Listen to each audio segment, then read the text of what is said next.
ያልተናገረችው አህያ። ነቢዩ በለዓም በአህያ ላይ ተጭኖ ሲሄድ አህያው የእግዚአብሔርን መልአክ አይታ ወደ ቅጥሩ ተጠጋች። በለዓምም ተናዶ መታት። ጥቂት እንደተጓዙ አህያይቱ ድጋሚ መልአኩን አየች። ከበለዓምም በታች ተኛች። በለዓምም ተበሳጭቶ አህያይቱን በበትሩ ደበደባት። እግዚአብሔርም የአህያይቱን አፍ ከፈተ። 3 ጊዜ የመታኸኝ ምን አድርጌብህ ነው አለችው። በለዓምም አህያይቱ ስላላገጥሽብኝ ነው፣ ሰይፍ በእጄ ቢኖር ኖሮ እገልሽ ነበር አላት። አህያይቱም በለዓምን ብዙ ዘመን ጀምሮ እስከ ዛሬ ድረስ የምትቀመጥብኝ አህያ አልነበርኩምን? በውኑ እንዲህ ያደርግ ዘንድ ልማዴ ነበርን? አለችው። እርሱም እንዲህ ያላደረግሽብኝም አላት። ይህንን ታሪክ ባነበብኩ ቁጥር ሁልጊዜ የሚያስደንቀኝ የአህያይቱ መናገር ሳይሆን የበለዓም መልስ መስጠት ነው። እግዚአብሔር ያሳያችሁ። በለዓም መልስ የሰጠው ከሎሌዎቹ ለአንዱ አይደለም። ቅዱስ ጴጥሮስ ቃል የሌለው አህያ በሰው ቃል ተናግሮ የነቢዩን እብደት አገደ እንዳለው አህያ ስትናገር ታይቶም ተሰምቶም አያውቅም። መንገድ ላይ እየሄድክ ከሰፈር ውሾች አንዱ እንዴት አደርክ ቢልህ እግዚአብሔር ይመስገን ትላለህ? እርግጠኛ ነኝ ራስን ስተህ ልትወድቅ ትችላለህ። ከተረጋጋ በኋላም አይምሮ ተነክቶ ውሻው ተናገረ እኮ እያልክ ስትኖር ትኖራለህ። በለዓም ግን ተናግራ የማታውቀው አህያ አፍ አውጥታ ስትናገር ሲያይ ትንሽ ደንገጥ እንኳን አላለም። ሌላ ቀን ሲያናግራት እንደኖረ ሰው ኮስተር ብሎ በመመለስ ጀመረ እንጂ። አህያዋ አብረው ስለኖሩበት ዘመን፣ የሥራ ልምዷና የሥራ አፈጻጸሟ ብዙ ዘመን ጀምሮ እስከ ዛሬ ድረስ የምትቀመጥብኝ አህያ አልነበርኩምን? በውኑ እንዲያደርግ ዘንድ ልማዴ ነበርን? ብላ ስትነግረው በለዓምም ሰራተኛውን እንደሚያናግር አለቃ ተረጋግቶ ያለምንም መደንገጥ ራሱን እየነቀነቀ ከሰማ በኋላ እንዲህ አላደረግሽብኝም ብሎ ግምገማዋን ተቀብሎ ሂሱን ዋጠ። የበለዓምን ነገር እንተወውና የተናጋሪዋ አህያውንም ነገር እንርሳውና አንዲት መናገር ሲኖርባት ያልተናገረች አህያ ነገር ግን የዚያ ይቆጫል። ይህች አህያ በሆሳዕና ዕለት ጌታችን የተጫነባት አህያ ናት።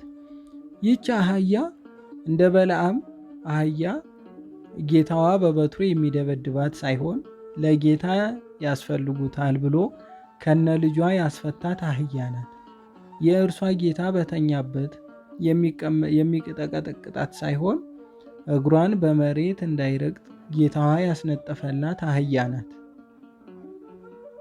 የእርሷ ጌታ እንደ በለዓም መልአክ መንገድ የሚዘጋበት ሳይሆን መላእክት በፊቱ እየሰገዱ እንደ ሻሽ የሚነጠፉለት ነው።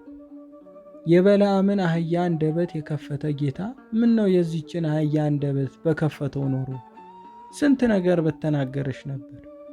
የሆሳዕናዋ አህያ አንደበቷ ቢከፈት እንደ በለዓም አህያ ጌታዋን ከማመረር ይልቅ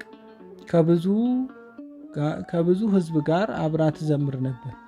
እንደ በለዓም አህያ ብዙ ዘመን ጀምሮ እስከ ዛሬ ድረስ የምትቀመጥብኝ አህያ አለለውምን? በውኑ እንዲያደርግ ዘንድ ልማዴ ነበርን? በማለት ፋንታ ከብዙ ዘመን ጀምሮ ሰው ሲቀመጥብኝ የኖርኩ አህያ ነበርኩ። በውኑ ንጉሥን ይሸከም ዘንድ ልማዴ ነበርን? ብላ ታመሰግን ነበር። ጌታ ሆይ እኛስ ስንት በለዓሞችን ተሸክመን ኖር? ስንት በለዓሞችን በተሸከምናቸው በታገስናቸው ልክ በማመስገን ፈንታ በበትር ደበደቡን። በብሶት በምሬት አፍ አውጥተን ስንናገር እንኳ ትንሽ አይደንቃቸውም። አንተው መተገላግለን ለምስጋና ቢስ በለዓሞች ለጌታ ያስፈልጉታል ብለ እንዲፈቱን ንገራቸው። አንተው ዙፋንህ አድርገን አንተን መሸከም አይከብደን። አንተን ያያዝን እንደሆን መንገዳችን በዝማሬ የተሞላ ይሆናል። የሚንቁን ሁሉ አንተን ብለው ያከብሩናል። ምንም እንኳን አንተን ሊይዜ የሚችል ባይኖርም በደስታ እንሸከመሃል። ራስህ እንዲህ ብለሃልና እናንት ደካሞች ሸክማችሁ የከበደ ወደ እኔ ኑ፣ እኔም አሳርፋችኋለሁ። ቀንበሬም በላያችሁ ተሸከሙ፣ ከእኔም ተማሩ፣ እኔ የዋህ በልቤም ትሑት ነኝና ለነፍሳችሁም እረፍትን ታገኛላችሁ። ቀንበሬ ልዝብ ሸክሜም ቀሊል ነውና ብለሃል። ጌታ ሆይ እኔ ሆንን? ደቀ መዛሙርቱ ከጌታ ፊት በዚያች ምሽት በጭንቀት ቆመዋል። ከእናንተ አንዱ አሳልፎ ይሰጠኛል ብሎ ነግሯቸዋል። ስለዚህ ተጨንቀዋል። ጌታ ሆይ እኔ ሆንን እያሉ 10ሩ ደቀ መዛሙርት ተራ በተራ ጠየቁት። የተቀሩት ሊሸጠው ተስማምቶ የመጣው ይሁዳና ወንጌላዊው ዮሐንስ ናቸው። ይሁዳ እኔ ሆንን ማለቱ ልቡ እያወቀ ስለነበረ ከ10ሩ ጋር አብረን አንቆጥረው። ዮሐንስ ደግሞ ለጌታ ካለው የፍቅር ጥልቀት የተነሳ እኔ የሸጠው ይሆንን የሚል ስጋት ስላልነበረበት ጌታ ሆይ አሳልፎ የሚሰጥ ማን ነው አለ እንጂ እኔ የሆንን አላለም። የሐዋርያቱ የጭንቀት ጥያቄ በመነሳቱ መልስ አግኝቷል። ሆኖም ይህንን ትሕትና የተሞላ ጥያቄያቸውን ለእኛ ሳይበጅ አይቀርም። በዙሪያችን ለሚደረጉ ክፉ ነገሮች ሁሉ ምክንያቱ ምንድን ነው? ጥፋቱ የማን ነው? መነሻው ምንድን ነው ብንባል ሁላችንም ጣት የምንቀስርበት ሰው አናጣም። አዳም ዕፀ በለስን ለመብላቱ ምክንያት ሔዋን ናት አለ። ሔዋን እባብ አሳተኝ አለች። እባብም ጠያቂ ቢያገኝ ሰይጣን ማለቱ አይቀርም ነበር። አንዳቸውም ጌታ ሆይ እኔ የሆንን ማለት አልቻሉ። እንደ ዳዊት እኔ መተላለፌን አውቃለሁ፣ ኃጢአቴም ሁልጊዜ በፊቴ ነው ማለት ያስፈልጋል።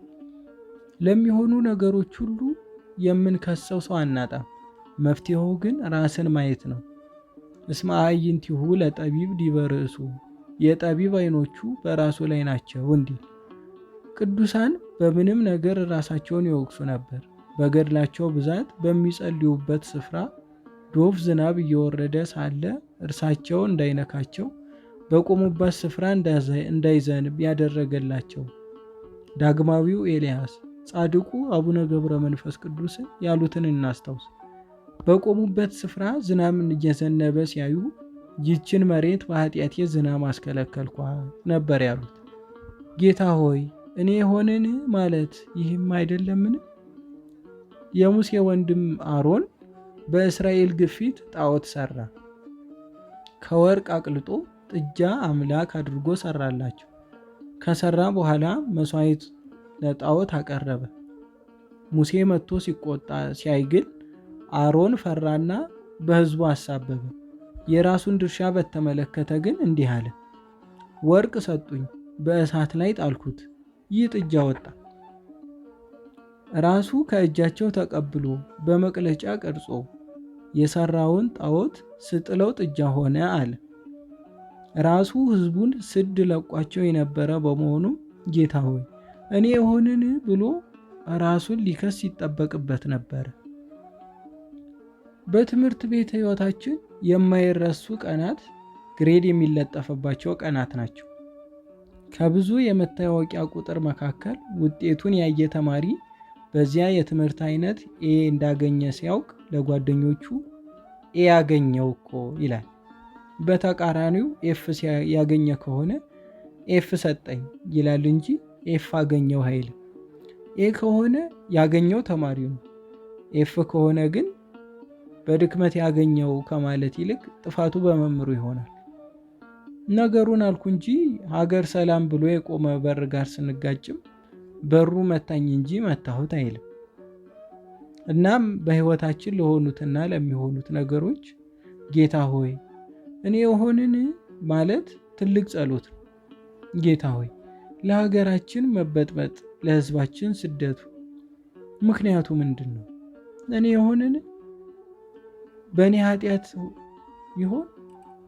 እንደ ዮናስ እኔን አውጡኝና ጣሉኝ ማለት ቢያቅተኝ አንተ ማረኝ ማለት አይቸግረንምና ንገረኝ። እኔ የሆንን?